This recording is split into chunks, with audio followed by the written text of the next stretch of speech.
ഇന്ന് നമ്മുടെ റിതുവേട്ടന്റെ ചെട്ടികുളങ്ങര അമ്പലത്തിൽ വെച്ചുള്ള ചോറൂണാണ്. ബാംഗ്ലൂർ വെച്ചുള്ള ചോറൂണ് നടത്തിയതാണ്. പക്ഷെ എന്റെ മനസ്സിൽ ചെട്ടികുളങ്ങര അമ്പലത്തിൽ പോയി അമ്മയുടെ മുന്നിൽ വെച്ച് ഒന്ന് ചോറ് കൊടുക്കണമെന്ന് ഭയങ്കര ആഗ്രഹമായിരുന്നു. അങ്ങനെ നാട്ടിലെത്തിയപ്പോൾ എന്നാ പിന്നെ അത് നടത്തിയേക്കാന്ന് ഞാനും ഓർത്തു. അങ്ങനെ അമ്മയും ഞാനും പിന്നെ അമ്മയുടെ രണ്ട് ചേച്ചിമാർ, അതായത് എന്റെ വല്യമ്മമാരെന്നാണ് ഈ ഞങ്ങളുടെ നാട്ടില് അമ്മയുടെ ചേച്ചിമാരെ പറയണത്. അങ്ങനെ ഞങ്ങൾ എല്ലാരും കൂടി ചെട്ടികുളങ്ങര അമ്പലത്തിൽ എത്തി. അമ്പലത്തിൽ എത്തുമ്പോൾ തന്നെ എനിക്ക് എന്തോ ഒരു പ്രത്യേക ഒരു സമാധാനവും എന്തൊരു ഭയങ്കര പീസ്ഫുൾ ആയിട്ടാണ് തോന്നാറുള്ളത്. എന്റെ ചെറുപ്പം നാൾ തൊട്ടേ സമയം കിട്ടുമ്പോൾ ഞങ്ങൾ അമ്പലത്തിൽ പോകാറുണ്ട്. അതുപോലെ തന്നെ അച്ഛനായാലും നാട്ടിലെത്തിയ അമ്മയുടെ മുന്നിൽ പോയി ഹാജര് പറഞ്ഞാൽ അച്ഛന് സമാധാനമാവുള്ളൂ. അച്ഛനാണ് ചോറ് കൊടുത്ത ആദ്യം. അച്ഛൻ ചോറ് കൊടുത്തു കഴിഞ്ഞിട്ട് ഞാൻ കൊടുത്തു, അമ്മ കൊടുത്തു, പിന്നെ വല്യമ്മമാർ ഓരോരുത്തരായിട്ട് കൊടുത്തു.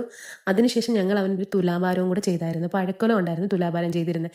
പിന്നെ ഇവിടുത്തെ ചോറൂണിനെ ചെയ്യുമ്പം എങ്ങനെ ബുക്കിംഗ് എന്നൊന്നും എനിക്ക് അറിയില്ലായിരുന്നു. അങ്ങനെ ഒരു ഫ്രണ്ട് വഴിയാണ് ഞാൻ അറിഞ്ഞ് പ്രീ ബുക്കിംഗ് ഒന്നും ചെയ്യണ്ട, നമുക്ക് അവിടെ വന്ന് രസീത് എഴുതിയാൽ മതിയെന്ന്. അങ്ങനെ ഏകദേശം ചോറൂണിനൊരു 145 റേഞ്ചും തുലാഭാരത്തിനായാലും ഐ തിങ്ക് 155 എന്തോ ആയുള്ളൂ, അത്രേ ഉള്ളൂ രസീത് ചാർജ്. പിന്നെ പഴക്കൊല ഞങ്ങൾ അവിടെ നിന്ന് തന്നെ എടുത്തത് കൊണ്ട് പഴക്കൊലയ്ക്ക് ഒരു 400 രൂപ ഈടാക്കി. ശരിക്കും പറഞ്ഞാൽ നമ്മൾ പുറത്തുനിന്ന് തൂക്കി കൊണ്ടുവരുവാണെങ്കിൽ എനിക്ക് തോന്നുന്നു അത്രയും ചാർജ് ആവുകയില്ല. അപ്പം അങ്ങനെ ആർക്കെങ്കിലും ചെട്ടികുളങ്ങര അമ്പലത്തിൽ വെച്ച് പ്ലാൻ ഉണ്ടെങ്കിൽ അങ്ങനെ ചെയ്താൽ മതി. അതുപോലെ തന്നെ വേറൊരു കാര്യം, നമ്മൾ ചോറൂണ് നടത്തി കഴിയുമ്പോൾ നമ്മുടെ അടുത്ത് നിൽക്കുന്ന തിരുമേനിമാർക്കും സഹായികൾക്കും പിന്നെ നാദസ്വരത്തിൻ്റെ ആൾക്കാർക്കും ഒക്കെ നമുക്ക് ദക്ഷിണ കൊടുക്കണം. അപ്പോൾ അതിനുവേണ്ടി ചില്ലറ മാറി വെക്കുന്നത് നല്ലതായിരിക്കും. ഇതും എൻ്റെ ഒരു ഫ്രണ്ട് പറഞ്ഞത് വഴി ഞങ്ങൾ അതെല്ലാം ചെയ്തു വെച്ചിട്ടുണ്ടായിരുന്നു. എന്തായാലും നല്ല സമാധാനത്തോടെ ഞങ്ങൾ ചോറൂൺ ചടങ്ങും അവൻ്റെ തുലാഭാരവും അവിടെ വെച്ച് നടത്തി. അപ്പോൾ നെക്സ്റ്റ് ഒരു വീഡിയോ ആയിട്ട് വരുന്നിടം വരെ ബൈ.